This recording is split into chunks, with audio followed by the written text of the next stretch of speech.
Hi friends, welcome to my YouTube channel. ನೋಡಿ, ನಾನು ಇವತ್ತು ನಮ್ಮ ಸಿಸ್ಟರ್ನ ಮೀಟ್ ಮಾಡೋದಕ್ಕೆ ಅವ್ರ ಮನೆಗೆ ಹೋಗ್ತಾ ಇದ್ದೀನಿ. ಅಲ್ಲಿ ಪಾರ್ಕ್ ಇದೆ ಒಂದು, ಆ ಪಾರ್ಕಲ್ಲಿ ನನ್ನ ಸಿಸ್ಟರ್ ಬರ್ತೀನಿ ಅಂತ ಹೇಳಿದರು. ಹಾಗಾಗಿ ವೆಯ್ಟ್ ಮಾಡ್ತಾ ಇದ್ದೀನಿ ನಮ್ಮ ಸಿಸ್ಟರ್ ಬರ್ತಾರೆ ಅಂತ.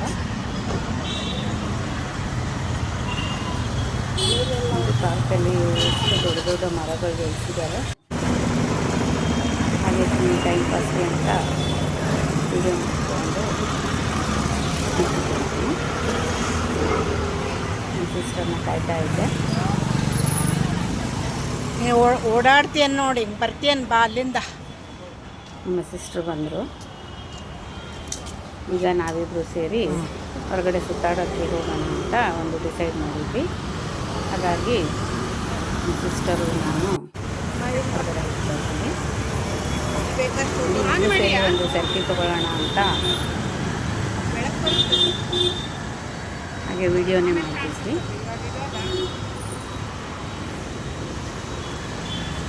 ಆರಾಮಾಗಿ ಹೊರಗಡೆ ಸುತ್ತಾಡ್ಕೊಂಡು ಬರೋಣ ಅಂತ ಅವ್ರ ಮನೆಯಿಂದ ಅವ್ರು ಬಂದಿದ್ದು, ನಮ್ಮ ಮನೆಯಿಂದ ನಾನು. ಆ್ಯಕ್ಚುಲಿ ನಾವು ಇವತ್ತು ಲಾಲ್ಬಾಗ್ ಹೋಗಬೇಕು ಅಂತ ಒಂದು ಪ್ರೋಗ್ರಾಮ್ ಹಾಕ್ಕೊಂಡಿದ್ವಿ. ಹಾಗಾಗಿ ಲಾಲ್ಬಾಗ್ ರೆಡಿ ಬಂದಿದ್ವಿ. ಅಲ್ಲಿ ಪಾರ್ಕ್ನ ಪಕ್ಕದಲ್ಲಿ ಒಂದು ವೆಂಕಟರಮಣ ದೇವಸ್ಥಾನ ಇತ್ತು, ಲಕ್ಷ್ಮೀ ವೆಂಕಟೇಶ್ವರ ದೇವಸ್ಥಾನ. ಮಧ್ಯಾಹ್ನ ಆಗಿದ್ದರಿಂದ ಬಾಗಿಲು ಹಾಕಿದ್ರು. ನೋಡಿ, ದೇವಸ್ಥಾನದ ಕೆತ್ತನೆ ಕೆಲಸ ಎಷ್ಟು ಚೆನ್ನಾಗಿ ಮಾಡಿದ್ದಾರೆ ನೋಡಿ. ಎಲ್ಲ ಗೊಂಬೆಗಳೆಲ್ಲ ಮಾಡಿ, ಎಷ್ಟು ಪೇಂಟ್ ಎಲ್ಲ ಮಾಡಿ ಚೆನ್ನಾಗಿ ಮಾಡಿದ್ದಾರೆ. ಅದು ದೇವಸ್ಥಾನದ ಮೇಲೆ ಒಂದು ದೊಡ್ಡ ಮರ ಇತ್ತು. ಅಲ್ಲೆಲ್ಲ ಮರಗಳು ತುಂಬ ಇದೆ. ಅದಕ್ಕೆ ಬೆಂಗಳೂರು ಕೂಲ್ ಅಂತ ಹೇಳೋದು. ಟ್ರಾಫಿಕ್ಕು ಅಷ್ಟೊಂದು ಇರಲಿಲ್ಲ. ಮಧ್ಯಾಹ್ನ ಆಗಿದ್ದರಿಂದ ಸ್ವಲ್ಪ ಟ್ರಾಫಿಕ್ ಕಮ್ಮಿ. ಬೆಳಗ್ಗೆ ಮತ್ತು ಸಾಯಂಕಾಲ ಆದರೆ ಹೆವಿ ಟ್ರಾಫಿಕ್ ಇರುತ್ತೆ. ಅಲ್ಲಿ ಪಕ್ಕದ ಅಂಗಡಿಯಲ್ಲಿ ಒಂದು ಚಿಕ್ಕ ಗಣೇಶನ ಒಂದು ವಿಗ್ರಹ ತಗೋಬೇಕು ಅಂತ ಹೋಗಿ ನೋಡ್ತಾ ಇದ್ವಿ. ನೋಡಿ, ಯಾವ ವಿಗ್ರಹ ತಗೋಬೇಕು ಅಂತಲೇ ಕನ್ಫ್ಯೂಸು. ಕಡೆಗೆ ಇದೊಂದು ಚಿಕ್ಕ ಗಣೇಶನ ವಿಗ್ರಹ ಚೆನ್ನಾಗಿತ್ತು. ಇದನ್ನು ಸೆಲೆಕ್ಟ್ ಮಾಡಿ ಪರ್ಚೇಸ್ ಮಾಡಿದೆ. ನೋಡಿ, ಲಾಲ್ಬಾಗ್ ಬಂದ್ವಿ. ನಾನು ನಮ್ಮ ಸಿಸ್ಟರ್ ಇದ್ದರು. ಲಾಲ್ಬಾಗ್ ಅಂದರೆ ಕೆಂಪು ತೋಟ ಅಂತ ಅರ್ಥ. ಲಾಲ್ ಅಂದರೆ ರೆಡ್, ಬಾಗ್ ಅಂದರೆ ತೋಟ ಅಂತ, ಕೆಂಪು ತೋಟ ಅಂತ ಇದರ ಹೆಸರು. ಇದು ಕರ್ನಾಟಕದ ಸಸ್ಯಕಾಶಿ ಅಂತಲೇ ಹೆಸರಾಗಿದೆ. ಇಲ್ಲೆಲ್ಲ ಹೂಗಳು, ಹಸಿರು ಗಿಡಗಳು, ಪ್ರಕೃತಿ ಎಷ್ಟು ಚೆನ್ನಾಗಿದೆ ಅಂದರೆ ಇಲ್ಲಿ ಹೋದರೆ ನಾವೆಲ್ಲೋ ಸ್ವರ್ಗದಲ್ಲಿ ಬಂದಿದ್ದೀವಿ ಅನಿಸೋ ಹಾಗೆ ಅನಿಸುತ್ತೆ. ನೋಡಿ, ಎಷ್ಟು ಚೆನ್ನಾಗಿ ಗಿಡ ಮರಗಳನ್ನು ಬೆಳೆಸಿದ್ದಾರೆ, ಎಷ್ಟು ಚೆನ್ನಾಗಿ ಹೂವಿನ ಗಿಡಗಳನ್ನೆಲ್ಲ ಹಾಕಿದ್ದಾರೆ. ಅದನ್ನೆಲ್ಲ ನೋಡ್ಕೊಳ್ಳೋದಕ್ಕೆ ಒಂದು ಕೆಲಸಗಾರರು ಒಂದಷ್ಟು ಜನ ಇರ್ತಾರೆ. ತುಂಬ ಚೆನ್ನಾಗಿ ಮೇಂಟೈನ್ ಮಾಡಿದ್ದಾರೆ ಈ ಪಾರ್ಕ್ನ. ಲಾಲ್ಬಾಗಲ್ಲಿ ಹೋಗಿ ಕೂತ್ಕೊಂಡ್ರೆ ಒಂದು ಮನಸ್ಸಿಗೆ ಎಷ್ಟು ಸಂತೋಷ ಆಗುತ್ತೆ, ಎಷ್ಟು ಮುದ ಆಗುತ್ತೆ. ಆ ಹೂಗಳು, ಆ ಗಿಡಗಳು, ಆ ಪರಿಸರ, ಅದನ್ನೆಲ್ಲ ನೋಡ್ತಾ ಇದ್ದರೆ ತುಂಬಾ ಖುಷಿ ಆಗುತ್ತೆ. ನಾವೆಲ್ಲೋ ಬೇರೆ ಲೋಕಕ್ಕೇ ಬಂದಿದ್ದೀವಿ ಅನಿಸೋ ಹಾಗೆ ಅನಿಸುತ್ತೆ. ನೋಡಿ, ಎಷ್ಟು ಜನ ಬರ್ತಾರೆ. ಸಣ್ಣ ಮಕ್ಕಳನ್ನು ಕರ್ಕೊಂಡು ಬರ್ತಾರೆ, ದೊಡ್ಡವ್ರು ಬರ್ತಾರೆ, ವಯಸ್ಸಾದವರೆಲ್ಲ ಬರ್ತಾರೆ. ಸಾಯಂಕಾಲ ಅಂತೂ ತುಂಬ ಜನ ವಾಕಿಂಗ್ ಮಾಡೋದಕ್ಕೆ ಅಲ್ಲೇ ಬರ್ತಾರೆ. ನೋಡಿ, ಹೂಗಳು ಎಷ್ಟು ಚೆನ್ನಾಗಿದೆ. ಇದು ಎಲೆನೇ ಒಂಥರ ರೆಡ್ ಕಲರು, ಅದರಲ್ಲಿ ವೈಟ್ ಹೂವು, ತುಂಬ ಒಂಥರ ಡಿಫ್ರೆಂಟಾಗಿದೆ ಅದು. ಇದು ನೋಡಿ, ದೊಡ್ಡ ತೆಂಗಿನ ಮರ ಥರ ಇದೆ. ಇದು ಅಡಿಕೆ ಮರನೋ ಅಥವಾ ಏನೋ ಶೋ ಗಿಡ ಇರ್ಬೋದು. ಇದು ಅಡಿಕೆ ಮರನೋ ಅಲ್ಲ, ಒಂದು ಏನೋ ಶೋಗೆ ಹಾಕಿರೋ ಒಂದು ಮರ. ಇದು ನೋಡಿ, ಎಷ್ಟು ದೊಡ್ಡ ದೊಡ್ಡ ಮರಗಳಿದೆ. ಕಾಡುಗಳಲ್ಲೆಲ್ಲ ಹಾಕಿರ್ತಾರಲ್ಲ ಆ ಥರ ಮರಗಳನ್ನ ಬೆಳೆಸಿದ್ದಾರೆ. ಇದು ಲಾಲ್ಬಾಗ್ ಕೆರೆ ಅಂತ. ಅಲ್ಲಿ ಒಂದು ಕೆರೆ ಇದೆ. ಅಲ್ಲಿ ಹೋಗಿ ನಿಂತ್ಕೊಂಡ್ರೆ ಮನಸ್ಸಿಗೆ ತುಂಬ ಸಂತೋಷ ಆಗುತ್ತೆ. ಎಷ್ಟು ಹೊತ್ತು ಬೇಕಾದರೂ ನಿಂತ್ಕೊಂಡು ಆ ಕೆರೆಯಲ್ಲಿ ನೀರಿನೊಂದು ಲೇಯರ್ ಹಿಂಗೆ ಅಲೆಗಳು ಬರ್ತಾ ಇರುತ್ತೆ. ಗಾಳಿಗೆ ನೀರಿನ ತರಂಗಗಳೆಲ್ಲ ಈ ಥರ ಹಿಂಗೆ ಓಡಾಡ್ತಾ ಇರುತ್ತೆ. ನೋಡೋದಕ್ಕೆ ಒಂಥರ ಎಷ್ಟು ಕಣ್ಣಿಗೆ ತಂಪಾಗಿರುತ್ತೆ, ಮನಸ್ಸಿಗೆ ಒಂದು ಆಹ್ಲಾದ ಕೊಡುತ್ತೆ. ಎಷ್ಟೋ ಜನ ಬೇಜಾರಾದವರು, ಏನೋ ಮನೆಯಲ್ಲಿ ಒಂದು ಇದಾದವರೆಲ್ಲ ಅಲ್ಲಿ ಬಂದು ಕೂತ್ಕೊಂಡು ಮನಸ್ಸಿಗೆ ಎಷ್ಟು ಸಮಾಧಾನ ಪಡ್ಕೊತಾರೆ. ನಾನು ಕೆಲವೊಂದು ಸಲ ಬೇಜಾರಾದಾಗ ಅಲ್ಲೇ ಹೋಗಿ ಕೂತ್ಕೊಂಡಿರ್ತಿದ್ವಿ. ನಾನು ನಮ್ಮ ಸಿಸ್ಟರ್ ಇಬ್ಬರು ಅಲ್ಲಿ ಒಂಥರ ಟೈಮ್ ಪಾಸ್ ಮಾಡೋದಕ್ಕೆ ತುಂಬ ಚೆನ್ನಾಗಿರುತ್ತೆ. ಅಲ್ಲಿ ಹೋಗಿ ಕೂತ್ಕೊಂಡ್ರೆ ನಾವು ಹೊರಗಡೆ ಇರೋ ಇದನ್ನೆಲ್ಲ ಟೆನ್ಷನ್ ಆಗಲಿ, ಒಂದು ಏನೋ ಮನಸ್ತಾಪ ಆಗಲಿ, ಒಂದು ಏನೋ ಆಗಲಿ ಅದನ್ನೆಲ್ಲ ಮರೆತು ಆರಾಮಾಗಿರ್ಬೋದು.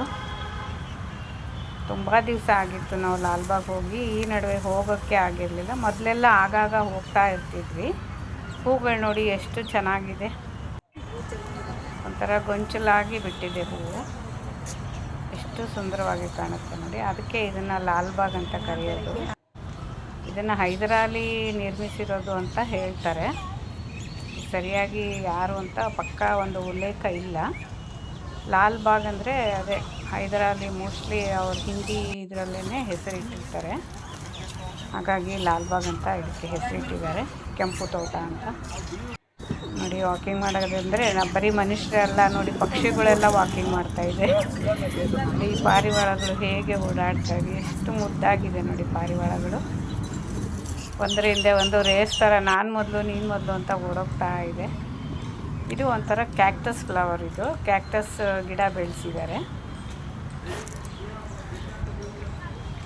ನೋಡಿ ಇದು ಎಷ್ಟು ಸುಂದರವಾಗಿ, ಇದರಲ್ಲಿ ಮುಳ್ಳಿರುತ್ತೆ, ಅದಕ್ಕೆ ಇದನ್ನು ಸ್ವಲ್ಪ ದೂರದಿಂದನೇ ನಿಂತ್ಕೊಂಡ್ರೆ ಒಳ್ಳೆಯದು. ಹತ್ತಿರ ಹೋಗಿ ಮುಟ್ಟಿದ್ರೆ ಶೋಗೆ ಅಂತ ಹಾಕಿದ್ದಾರೆ ನೋಡಿ. ಎಷ್ಟು ಒಂದು ಚೆನ್ನಾಗಿ ಬೆಳೆಸಿದ್ದಾರೆ ಗಿಡಗಳನ್ನ. ಮುಖ ಅಷ್ಟು ಕ್ಲಿಯರ್ ಬರಲ್ಲ, ವಾಕಿಂಗ್ ಮಾಡೋದಕ್ಕೆ ತುಂಬ ಚೆನ್ನಾಗಿರುತ್ತೆ. ಎಷ್ಟೇ ಬಿಸಿಲಿದ್ರು ಆ ಮರಗಳ ನೆರಳಿನಿಂದ ಈಗ ಒಂದು ಸ್ವಲ್ಪ ಮುಖ ನಮ್ಗೆ ಅಷ್ಟೊಂದು ಗೊತ್ತಾಗಲ್ಲ.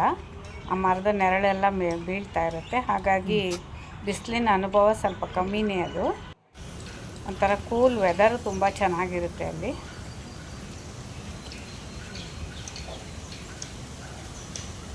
ನೋಡಿ ನಾನು ನಮ್ಮ ಸಿಸ್ಟರ್ ಇಬ್ಬರು ವಾಕ್ ಮಾಡ್ತಾ ಇದ್ದೀವಿ. ಹಾಯ್, ಎಲ್ಲರೂ ಲೈಕ್ ಮಾಡಿ, ಸಬ್ಸ್ಕ್ರೈಬ್ ಮಾಡಿ. ಜಸ್ಟ್ ಒಂದು ವಾಕ್ ಅಷ್ಟೇ, ವಿಡಿಯೋಗೋಸ್ಕರ. ಹಾಗೆ ತೋಟ ತುಂಬ ಎಲ್ಲ ಓಡಾಡ್ಕೊಂಬಂದ್ವಿ. ನೋಡಿ ಗಾಳಿ ಎಷ್ಟು ಚೆನ್ನಾಗಿ ಗಾಳಿ ಬರ್ತಾಯಿದೆ, ಒಳ್ಳೆ ಗಾಳಿ. ಇದು ಮರದಿಂದ ಬೀಸೋ ಒಳ್ಳೆ ಗಾಳಿ ಇರುತ್ತೆ. ಹಾಗಾಗಿ ಒಳ್ಳೆ ಆಕ್ಸಿಜನ್ನು, ಒಳ್ಳೆ ಕೂಲಂಟ್, ತುಂಬ ಒಂಥರ ರಿಲ್ಯಾಕ್ಸಿಂಗ್ ಆಗಿರುತ್ತೆ.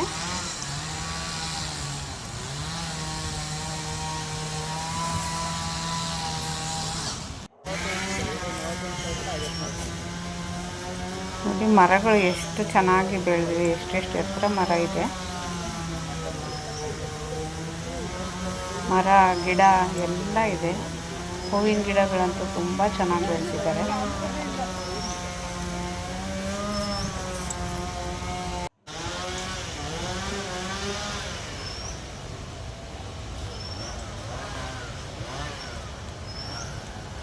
ಥರ ತುಂಬ ಸಂತೋಷ ಆಗುತ್ತೆ ಅಲ್ಲಿ ಹೋದರೆ.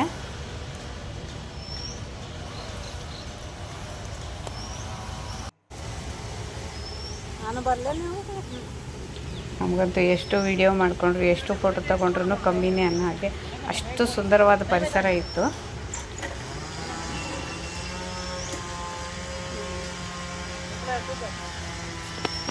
ಹಾಗಾಗಿ ತುಂಬಾ ವೀಡಿಯೋಸು, ಫೋಟೋಸು ಎಲ್ಲ ನಾವು ಒಂಥರ ತುಂಬಾ ಎಂಜಾಯ್ ಮಾಡಿದ್ವಿ. ಒಂಥರ ಒಳ್ಳೆ ಟೈಮ್ ಪಾಸ್ ಚೆನ್ನಾಗಾಗುತ್ತೆ. ಇನ್ನೂ ಎಲ್ಲ ಫ್ಯಾಮಿಲಿ ಎಲ್ಲ ಸೇರಿ ಹೋದರೆ ಇನ್ನೂ ಚೆನ್ನಾಗಿರುತ್ತೆ. ಮಕ್ಕಳನ್ನೆಲ್ಲ ಕರ್ಕೊಂಡು ಊಟ ಎಲ್ಲ ಬಾಕ್ಸು ಎಲ್ಲ ತೊಗೊಂಡು ಹೋಗಿ ಒಂದು ಆಟ ಆಡಿಕೊಂಡು ಬಂದರೆ ಇನ್ನೂ ಚೆನ್ನಾಗಿರುತ್ತೆ. ಆದರೆ ಮನೇಲಿ ಎಲ್ಲರೂ ಫ್ರೀ ಇರಲ್ಲಲ್ಲ, ನಾವಂತೂ ಫ್ರೀ ಇರ್ತೀವಿ. ಅದಕ್ಕೆ ನಾವು ಮಾತ್ರ ಹೋಗಿದ್ದು. ಮಕ್ಕಳೆಲ್ಲ ಸ್ಕೂಲ್ಗೆ ಹೋಗಿರ್ತಾರೆ, ಮತ್ತು ಕೆಲಸ ಅದು ಇದು ಅಂತ ಇದರಲ್ಲಿ ಅವರು ಬ್ಯುಸಿ ಇರ್ತಾರೆ. ಹಾಗಾಗಿ ನಾವು ಫ್ರೀ ಇರೋದ್ರಿಂದ ನಾವು ಯಾವಾಗಾದರೂ ಟೈಮ್ ಇದ್ದಾಗ ಈ ಥರ ಹೋಗಿ ಬರ್ತೀವಿ. ಇದು ನೋಡಿ ಮರಗಳು, ಎಷ್ಟು ಮರ ಇದೆ. ಸೂರ್ಯನ ಬೆಳಕಿಗೆ ಮರ ಈಗ ಅಡ್ಡ ನಿಂತಿದೆ ನೋಡಿ. ಆದರೂ ಸೂರ್ಯ ಅದರಿಂದ ಹಿಂಗೆ ಬಂದು ನಮ್ಮನ್ನು ಕಣ್ಣು ಕುಗ್ತಾರೆ.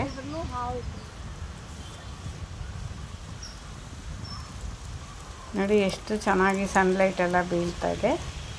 ಮನುಷ್ಯನಿಗೆ ಚಳಿನೂ ಬೇಕು, ಮಳೆನೂ ಬೇಕು, ಬಿಸಿಲು ಬೇಕು, ಎಲ್ಲನೂ ಇರಬೇಕು. ಎಲ್ಲ ಇದ್ರೇ ಮನುಷ್ಯ ಒಂದು ಆರೋಗ್ಯ ಒಂದು ಸುಧಾರಣೆಯಾಗಿ ಇರೋದು. ಚಳಿ, ಮಳೆ, ಗಾಳಿ ಇದು ಯಾವುದು ಇಲ್ಲ ಅಂದ್ರೂ ಆಗಲ್ಲ. ಈ ಮರ ನೋಡಿ ಎಷ್ಟು ಸುಂದರವಾಗಿದೆ. ಒಂದು ಅಡಿಕೆ ಮರದ ಥರ ಇದೆ, ಆದರೆ ಅದು ಅಡಿಕೆ ಮರ ಅಲ್ಲ, ಅದೇನೋ ಒಂದು ಶೋ ಗಿಡ ಅದು. ಹಾಗೆ ಸ್ವಲ್ಪ ರಿಲ್ಯಾಕ್ಸ್ ಮಾಡೋಣ ಅಂತ ಅಪೋಸಿಟ್ ವಿಡಿಯೋ ಮಾಡ್ಕೊತಾ ಇದ್ವಿ.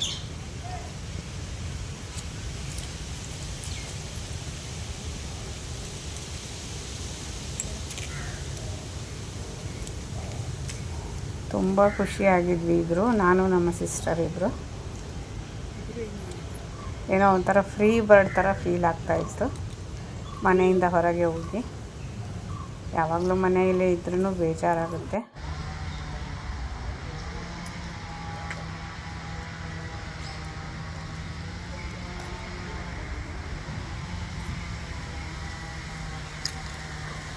ಕಾಲು ಕಾಣಿಸ್ತು. ಹಾಗೆ ಸ್ವಲ್ಪ ಹೊತ್ತು ಕೂತ್ಕೊಂಡು ರಿಲ್ಯಾಕ್ಸ್ ಮಾಡ್ತಾ ಇದ್ವಿ. ಅಲ್ಲಲ್ಲಿ ಬೆಂಚ್ಗಳನ್ನೆಲ್ಲ ಹಾಕಿದ್ದಾರೆ ಕೂತ್ಕೊಳ್ಳೋದಕ್ಕೆ. ಸ್ವಲ್ಪ ಯೋಗ ಮಾಡೋಣ ಅಂತ ವಾತಾವರಣದಲ್ಲಿ ಯೋಗ ಮಾಡೋದಕ್ಕೆ ತುಂಬ ಇಷ್ಟ ಆಗುತ್ತೆ. ಒಂದು ಒಳ್ಳೆಯ ವಾತಾವರಣ ಇರುತ್ತೆ ಯೋಗ ಮಾಡೋದಕ್ಕೆ. ಇದು ನೋಡಿ ಸಪೋಟ ಗಿಡ, ಇದು ಎಷ್ಟು ಚೆನ್ನಾಗಿ ಸಪೋಟ ಬಿಟ್ಟಿದೆ ನೋಡಿ. ಈ ಲಾಲ್ಬಾಗ್ ಬಂದರೆ ಮನಸ್ಸಿಗೂ ತುಂಬ ನೋಡಿ ಕಲ್ಲು ಬೆಂಚಿನ ಮೇಲೆ ಕೂತ್ಕೊಂಡು ತುಂಬ ಚೆನ್ನಾಗಿದೆ, ಒಂಥರ ನೆಮ್ಮದಿ ಇರುತ್ತೆ. ಭೂಲೋಕದ ಸ್ವರ್ಗ ಇದ್ದಂಗಿದೆ ನೋಡಿ. ಈ ಪೊಲ್ಯೂಷನ್ನಿಂದ ಬಿಡುಗಡೆ ಸಿಕ್ಕಾಗುತ್ತೆ. ಹಾಗೆ ಟೈಮ್ ಪಾಸ್ ಮಾಡ್ತಾ ಇದ್ವಿ. ನಮ್ಮ ಸಿಟಿ ಏರಿಯಾ ಬಿಟ್ಟು ಎಲ್ಲೋ ಸ್ವರ್ಗಕ್ಕೆ ಬಂದಂಗಿದೆ, ಅಷ್ಟು ಚೆನ್ನಾಗಿದೆ. ಯಾರೆಲ್ಲ ನಮ್ಮ ವಿಡಿಯೋ ನೋಡ್ತಾ ಇದ್ದೀರಾ ಎಲ್ಲರೂ ಸಪೋರ್ಟ್ ಮಾಡಿ. ಹಾಗೆ ಯಾರ್ಯಾರು ಸಬ್ಸ್ಕ್ರೈಬ್ ಮಾಡದೆ ನೋಡ್ತಾ ಇದ್ದೀರಾ ಅವರೆಲ್ಲ ಸಬ್ಸ್ಕ್ರೈಬ್ ಮಾಡ್ಕೊಳ್ಳಿ. Thank you so much. Good day ಎಲ್ಲರಿಗೂ. ತುಂಬ ಒಂಥರ ಹ್ಯಾಪಿ ಒಂದು ಫೀಲಿಂಗ್ ಬಂದಿತ್ತು. ಅಲ್ಲೆಲ್ಲ ಒಂಥರ ವಾತಾವರಣ ತುಂಬ ಚೆನ್ನಾಗಿರೋದ್ರಿಂದ ನಮಗೂ ಒಂಥರ ಮನಸ್ಸಿಗೆ ತುಂಬ ಸಂತೋಷ ಆಯಿತು. ಚಿರುನ್ ಕರ್ಕೊಂಡು ಬರಬೇಕಾಗಿತ್ತು. ನಿಮ್ಮ ಮೊಮ್ಮಗಳು ನೀವು ಯಾವಾಗಲಾದರೂ ರಿಲ್ಯಾಕ್ಸ್ ಮಾಡೋದಕ್ಕಂದ್ರೆ ಲಾಲ್ಬಾಗ್ಗೆ ಹೋಗಿ. ಲಾಲ್ಬಾಗ್ ತುಂಬ ಓಡಾಡ್ಬಿಡ್ತೀವಿ. ಚೆನ್ನಾಗಿರುತ್ತೆ, ಗಿಡ ಮರ ಹಸಿರು ಹೂವು ಬಳ್ಳಿ ಎಲ್ಲ ತುಂಬ ಚೆನ್ನಾಗಿದೆ. ಯಾರಿಗೆ ನೇಚರ್ ತುಂಬ ಇಷ್ಟ ಆಗುತ್ತೆ ಅವರಿಗೆ ಲಾಲ್ಬಾಗ್ ಅಂತೂ ಅದ್ಭುತವಾಗಿ ಕಾಣಿಸುತ್ತೆ. ಒಂದು ಅದ್ಭುತ ಪ್ರಪಂಚನೇ ಇದೆ ಲಾಲ್ಬಾಗ್ನಲ್ಲಿ. ನೋಡಿ ಈ ಮರ ಎಷ್ಟು ದೊಡ್ಡ ಮರ. ಹಾಗೆ ನಿಂತ್ಕೊಂಡು ಒಂದೆರಡು ಫೋಟೋ ಇಟ್ಕೊಳ್ಳೋಣ ಅಂತ ನಮ್ಮ ಸಿಸ್ಟರ್ ಫೋಟೋ ತೆಗಿತಾ ಇದ್ರು. ಇಂಥ ಜಾಗದಲ್ಲಿ ಕೂತ್ಕೊಂಡು ಯೋಗ ಮಾಡಿದ್ರೆ ಎಷ್ಟು ಚೆನ್ನಾಗಿರುತ್ತೆ, ಮೆಡಿಟೇಷನ್ ಎಲ್ಲ. ಆದರೆ ನಮ್ಮ ಮನೆಯಿಂದ ತುಂಬ ದೂರ ಇರೋದ್ರಿಂದ ನಾವು ಯಾವಾಗಲೂ ಹೋಗೋಕ್ಕಾಗಲ್ಲ. ಹಾಗಾಗಿ ಯಾವಾಗಲೂ ಒಂದ್ಸಲಿ ಹೋಗಿ. ನೋಡಿ ಜೋಡಿ ಮರ ದೊಡ್ಡ ಮರ ಎಷ್ಟು ಎತ್ತರ ಇದೆ. ಒಂದೇ ಬುಡದಲ್ಲಿ 2 ಮರಗಳು ಬೆಳೆದಿದೆ. ಇದು ನೋಡಿ ಆಕಾಶದಷ್ಟು ಎತ್ತರ ಬೆಳೆದಿದೆ. ಆಕಾಶದಿಂದ ಭೂಮಿವರೆಗೂ, ಭೂಮಿಯಿಂದ ಆಕಾಶದವರೆಗೂ ಈ ಮರ ಒಂದು ಸೇತುವೆ ಥರ ನಿಂತಿದೆ. ಒಂದು ಪಿಲ್ಲರ್ ಏನೋ ಅನ್ನೋ ಥರ ಕಾಣಿಸುತ್ತೆ.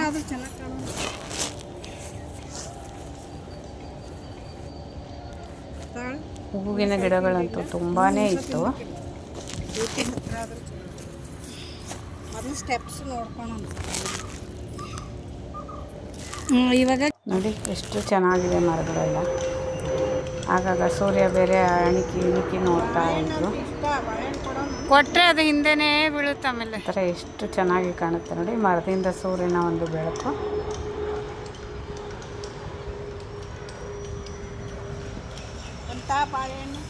ಒಳ್ಳೆ ಆಕ್ಸಿಜನ್ನು ಇಲ್ಲಿ ಲಾಲ್ಬಾಗ್ನಲ್ಲಿ. ಗಿಡ ಮರಗಳಿರೋದ್ರಿಂದ ತುಂಬ ಒಳ್ಳೆಯ ಆಕ್ಸಿಜನ್. ನೋಡಿ ಮರದ ಮೇಲೆ ಒಂದು ಮಂಗ ಹೇಗೆ ಕೂತಿದೆ. ಅದು ಮಂಗಕ್ಕೆ ಬಾಳೆಹಣ್ಣು ಅಂದರೆ ತುಂಬ ಇಷ್ಟ. ಒಂದು ಬಾಳೆಹಣ್ಣು ಹತ್ರ ಹೋಗೋಕ್ಕೆ ಭಯ ಆಯಿತು. ಹಾಗಾಗಿ ಬಾಳೆಹಣ್ಣು ಹಾಕಿದ್ವಿ. ಅದು ನೋಡಿಬಿಟ್ಟು ಫಸ್ಟ್ ಯೋಚನೆ ಮಾಡ್ತೀವಿ ಏನಾದರೂ ಮಾಡಿಬಿಡ್ತಾರೆ ಅಂತ. ಆಮೇಲೆ ನಿಧಾನವಾಗಿ ಮರ ಬಂದ್ಬಿಟ್ಟು ಬಾಳೆಹಣ್ಣು ಇಟ್ಕೊಂಡು ಇವ್ರೇನು ಮಾಡಲ್ಲ ಅಂತ ಗೊತ್ತಾದ್ಮೇಲೆ ಅಲ್ಲಿ ಹೋಗಿ ಕೂತ್ಕೊಂಡು ತಿಂತಾ ಇದ್ವಿ. ಹೇಗೆ ಚೆನ್ನಾಗಿ ಸಿಪ್ಪೆ ಎಲ್ಲ ಸುಲಿದ್ಬಿಟ್ಟು ಒಳ್ಳೆ ಮನುಷ್ಯರ ಥರ ಬಾಳೆಹಣ್ಣು ತಿನ್ನುತ್ತೆ. ಅದು ತಕ್ಷಣ ಬರಲ್ಲ, ನಾವು ಏನು ಮಾಡ್ತೀವಿ ಅಂತ. ಮಂಗನಿಂದನೇ ಮಾನವ ಅಲ್ವಾ. ಬಾಯ್ ಹನುಮಾನ್. ಮನುಷ್ಯನು ಫಸ್ಟ್ ಮಂಗನೇ ಆಗಿದ್ದು, ಜೈ ಹನುಮಾನ್, ಆಮೇಲೆ ಮನುಷ್ಯ ಆಗಿದ್ದು. ಬಾಯ್. ನೋಡಿ ಅದು ಬಾಳೆಹಣ್ಣು ತಿಂದ್ಬಿಟ್ಟು ಮತ್ತೆ ಮೇಲೆ ಹೋಗಿ ಮರದ ಮೇಲೆ ಕೂತ್ಕೊಂತು. ಬಾಳೆಹಣ್ಣು ಬೇಕಾ? ಬಾಳೆಹಣ್ಣು ಬಾ ಇಲ್ಲಿ ಬಾ. ಹ್ಞೂ ಅರ್ಥ ಆಗುತ್ತೆ ಎಲ್ಲ ಅದಕ್ಕೆ.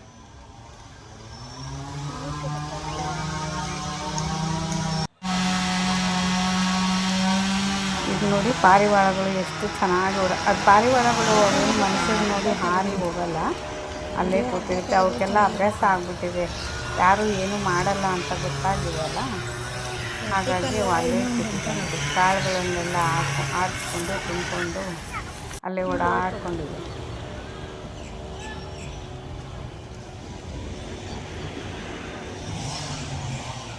ನೋಡಿ ಎಷ್ಟು ಚೆನ್ನಾಗಿದೆ ಮರ, ಸಾಲು ಸಾಲು ಮರಗಳಿದೆ. ಸ್ವಲ್ಪ ಮುಖ ಕಾಣಲ್ಲ. ತುಂಬ ಚೆನ್ನಾಗಿ ಮೇಂಟೈನ್ ಮಾಡಿದ್ದಾರೆ, ಗಿಡ ಮರ ಹೂವು ಎಲ್ಲ ಒಳ್ಳೆ ಸ್ವರ್ಗ ಥರ ಮೇಂಟೈನ್ ಮಾಡಿದ್ದಾರೆ. ನಮಗೆ ಒಂದು ಬೇರೆ ಪ್ರಪಂಚನೇ ನೋಡ್ಬೋದು ನಾವು ಲಾಲ್ಬಾಗ್ನಲ್ಲಿ. ಮನಸ್ಸಿಗೆ ತುಂಬ ಸಂತೋಷ ಆಗುತ್ತೆ. ಆ ಕಡೆ ನೋಡಿ ನೀನು, ಅಕ್ಕಿ ಜೊತೆ ನೋಡೋದು ಹೂವು ಎಷ್ಟು ಚೆನ್ನಾಗಿದೆ. ಓ ಪಕ್ಷಿ ನೋಡೋಲ್ಲಿ ಎಷ್ಟು ಸೂಪರ್ ಆಗಿದೆ ಪಕ್ಷಿಗಳು. ಆಹಾ, ಇಲ್ಲೇ ಕುತ್ಕೋಬೇಕು ಲಾಲ್ಬಾಗಲ್ಲೇ, ಮನೆ ಹತ್ರ ಇದ್ರೆ ಹಾಗೆ ಮಾತಾಡ್ಕೊಂಡು ಕೂತಿದ್ವಿ ನಾನು ನಮ್ಮ ಸಿಸ್ಟರು. ಹಾಗೆ ಸ್ವಲ್ಪ ವಿಡಿಯೋ ಮಾಡಿಕೊಂಡು ಕಡೆಗೆ ಒಂದು ಮಂತ್ಗೆ ಒಂದು ಸಲ ಆದರೂ ಬರಬೇಕು. Thank you so much. Bye. Thank you for watching. ಸೂರ್ಯನ ಬೆಳಕು ನೋಡಿ ಹೇಗೆ ಬೀಳುತ್ತೆ. ಇದು ನೋಡಿ ಒಂದು ಬ್ಯಾಂಬೂ ಟ್ರೀ, ಇದು ಎಷ್ಟು ಎತ್ತರಕ್ಕೆ ಬೆಳೆದು ಆಮೇಲೆ ಅಲ್ಲಿಂದ ಹೀಗೆ ಬೆಂಡಾಗಿದೆ. ಬ್ಯಾಂಬೂ ಟ್ರೀ ಎಲ್ಲ ಸ್ಟ್ರೈಟಾಗಿ ಬೆಳೆಯಲ್ಲ, ಅದು ಹೀಗೆ ಬೆಂಡಾಗಿರುತ್ತೆ. ಬೇರೆ ಮರಗಳ ಥರ ಅದು ಸ್ಟ್ರೈಟ್ ಇರಲ್ಲ, ಸ್ವಲ್ಪ ಅದು ವೆಯ್ಟು ಎಲೆಯಿಂದ ಕೆಳಗೆ ಬಂದಿರುತ್ತೆ. ಇದು ನೋಡಿ ಗೋವಾ ಫ್ರೂಟ್, ಇದು ಅಂದರೆ ಸೇಪೆಕಾಯಿ ಅಂತಾರಲ್ಲ. ಅಲ್ಲಿ ಒಂದು ಚಿಕ್ಕದಾಗಿ ಒಂದು ಟೆಂಟ್ ಹಾಕಿ ಅಲ್ಲಿ ಹಣ್ಣುಗಳು, ಕಳೆಪುರಿ ಎಲ್ಲನೂ ಒಂದು ಸೇಲ್ ಮಾಡ್ತಾರೆ. ಐಸ್ ಕ್ರೀಮ್ ಇರುತ್ತೆ. ಅಲ್ಲಿ ನೋಡಿ ಇದು ಬ್ಯಾಂಬೂ ಟ್ರೀಯಲ್ಲಿ ಒಂದು ಹುತ್ತದ ಹಾಗೆ ಒಂದು ಮನೆ ಮಾಡಿದೆ, ಹಾವು ಮನೆ ಮಾಡಿದೆ ಅಥವಾ ಇರುವೆಗಳು ಗೂಡು ಕಟ್ಟಿರುತ್ತೆ. ಇಲ್ಲೆಲ್ಲ ಪ್ರಾಣಿ ಪಕ್ಷಿಗಳು, ಅಳಿಲುಗಳು, ಪಾರಿವಾಳಗಳು, ಪಕ್ಷಿಗಳು ಎಲ್ಲ ಬಂದು ಕೂತಿರುತ್ತೆ. ಇದು ನೋಡಿ ಗೋವಾ ಫ್ರೂಟ್ಗೆ ಒಂದು ಉಪ್ಪು ಖಾರ ಹಾಕ್ಬಿಟ್ಟು ಒಂದು ಮಸಾಲ ಟೈಪ್ ಮಾಡಿಕೊಡ್ತಾರೆ, ತುಂಬ ಟೇಸ್ಟಿಯಾಗಿರುತ್ತೆ. ಇದು ನೋಡಿ ಈ ಪಕ್ಷಿ ಒಂಚೂರು ಭಯ ಇಲ್ಲದೆ ಹೇಗೆ ಓಡಾಡ್ತಿದೆ. ನಮ್ಮ ಮನೆ ಹತ್ರ ಬರೋ ಪಕ್ಷಿಗಳು ನಮ್ಮ ಸೌಂಡ್ಗೆ ಓಡೋಗ್ಬಿಡುತ್ತೆ, ಆದರೆ ಇದು ಅಭ್ಯಾಸ ಆಗಿದೆ, ಅಲ್ಲೇ ಕೂತಿರುತ್ತೆ. ಯಾರಾದರೂ ತಿನ್ನೋಕ್ಕೆ ಹಾಕ್ತಿರ್ತಾರೆ, ಏನಾದರೂ ಕೊಡ್ತಾರೆ ಅಂತ ಅಲ್ಲೇ ಕೂತ್ಕೊಂಡು ಅದು ನೋಡಿ ಎಷ್ಟು ಚೆನ್ನಾಗೈತೆ. ನೋಡಿ ಬ್ಯಾಂಬೂ ಟ್ರೀ ಇದು ಕಟ್ ಮಾಡಿದ್ದಾರೆ, ಇದ್ರ ಮೇಲೆ ಕೂತಿದೆ.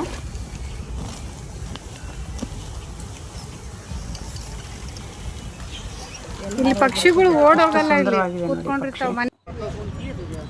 ಇದು ನೋಡಿ ಜನವರಿ 26ಕ್ಕೆ ಒಂದು ರಿಪಬ್ಲಿಕ್ ಡೇ ಇರೋದ್ರಿಂದ ಫ್ಲವರ್ ಶೋ ಮಾಡ್ತಾರೆ. ಹಾಗಾಗಿ ಈಗಿನಿಂದನೇ ಫ್ಲವರ್ ಅರೇಂಜ್ಮೆಂಟ್ಸ್ ಎಲ್ಲ ಮಾಡ್ತಾ ಇದ್ದಾರೆ. ಈ ಥರ ಒಂದು ಕಬ್ಬಿಣದ ಪಾಟ್ ಇಡೋ ಸ್ಟ್ಯಾಂಡ್ ಇರುತ್ತೆ, ಆ ಸ್ಟ್ಯಾಂಡ್ಗಳಲ್ಲೆಲ್ಲ ಹೂವನ್ನು ಈ ಥರ ಜೋಡಿಸ್ಬಿಟ್ಟು ಫ್ಲವರ್ ಪಾಟ್ನ ಇಡ್ತಾರೆ. ಅದನ್ನು ಡೈಲಿ ನೀರು ಹಾಕಿ ಮೇಂಟೈನ್ ಮಾಡ್ತಾ ಇರ್ತಾರೆ. ಜನವರಿ 26ಕ್ಕೆ ರಿಪಬ್ಲಿಕ್ ಡೇಗೆ ಇದು ಫ್ಲವರ್ ಶೋ ಇರುತ್ತೆ. ತುಂಬ ಚೆನ್ನಾಗಿ ಫ್ಲವರ್ ಅರೇಂಜ್ಮೆಂಟ್ ಮಾಡಿದ್ದಾರೆ ನೋಡಿ. ಅದಕ್ಕೆ ಎಲ್ಲ ಎಷ್ಟು ಶ್ರಮಪಟ್ಟು ಎಲ್ಲ ಕೆಲಸ ಮಾಡಿರ್ತಾರೆ ಕಾರ್ಮಿಕರೆಲ್ಲ ಸೇರಿ. ಇದೆಲ್ಲ ಹಾಗೆ ಸುಮ್ಮನೆ ಜೋಡಿಸೋದಲ್ಲ, ಅದಕ್ಕೆ ತುಂಬಾ ಒಂದು ಕಷ್ಟಪಡಬೇಕು. ನೋಡಿ ಎಷ್ಟು ಚೆನ್ನಾಗಿ ಅರೇಂಜ್ ಮಾಡಿದ್ದಾರೆ. ಕಲರನ್ನು ಸೆಟ್ ಮಾಡಿ ಅವರು ಯಾವ ಕಲರ್ ಯಾವ ಕಡೆ ಬರಬೇಕು, ಯಾವ ಫ್ಲವರ್ ಯಾವ ಕಡೆ ಬರಬೇಕು ಅಂತ ಒಂದು ಅವರು ಅರೇಂಜ್ ಮಾಡ್ತಾರೆ. ಇದು ನೋಡಿ ಒಂದು ಅಶೋಕ ಟ್ರೀ ಇತ್ತು ನೋಡಿ, ಫ್ಲವರ್ ಅರೇಂಜ್ಮೆಂಟ್ಸ್ ಎಷ್ಟು ಚೆನ್ನಾಗಿ ಮಾಡಿದ್ದಾರೆ.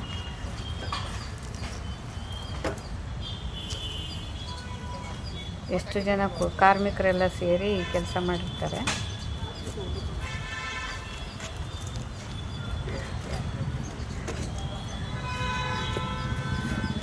ಹೂಗಳು ನೋಡೋದಕ್ಕೆ 2 ಕಣ್ಣು ಸಾಲದು, ಅಷ್ಟು ಸುಂದರವಾಗಿದೆ ಹೂಗಳು.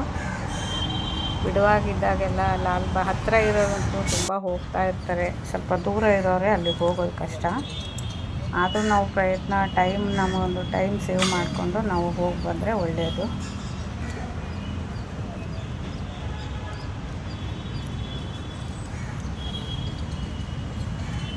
ನೋಡಿ ಸೂರ್ಯಕಾಂತಿ ಹೂ ಎಷ್ಟು ಚೆನ್ನಾಗಿದೆ. Thank you friends, thank you for watching my channel.